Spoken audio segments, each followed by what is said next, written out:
সময় ম্যাডামের এই দল চালাবার জন্য এককালীন 10 লক্ষ টাকা দিয়েছি আমি ম্যাডামকে, তখন আমি দল করি না। বরিশালের উজিরপুরে বিএনপির সদ্য ঘোষিত উপজেলা কমিটির সভাপতি ও জাতীয় নির্বাহী কমিটির সদস্য এস শরফুদ্দিন আহমেদ শান্টুর বিতর্কিত বক্তব্যে রাজনৈতিক অঙ্গনে তোলপাড় শুরু হয়েছে।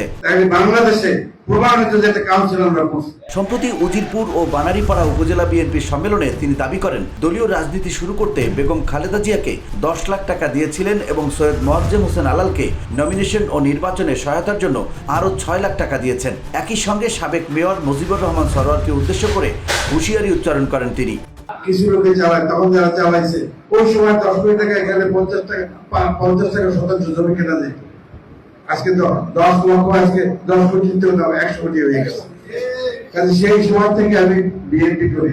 তার এই বক্তব্যের ভিডিও সামাজিক মাধ্যমে ছড়িয়ে পড়লে নেতিবাচক প্রতিক্রিয়া জানান আলাল ও সরোয়ার। তারা বলেন শান্টুর বক্তব্য রাজনৈতিক শিষ্টাচার বহির্ভূত এবং দলীয় ভাবমূর্তির জন্য ক্ষতিকর। তখন ম্যাডাম বলেছিল যে আমি ক্ষমতা গেলে এটা মনে রাখবো।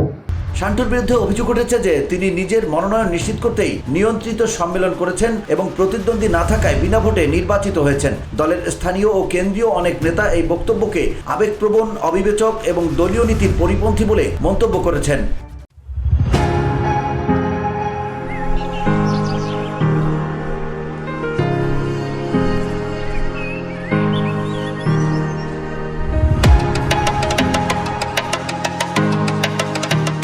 অভিযোগ সম্পর্কে মন্তব্য জানতে চাইলে শান্টু বলেন তিনি ফোনে কিছু বলতে চান না। আওয়ামীপন্থী সাংবাদিকরা বিষয়টি অতি রঞ্জিত করছে বলেও অভিযোগ করেন তিনি।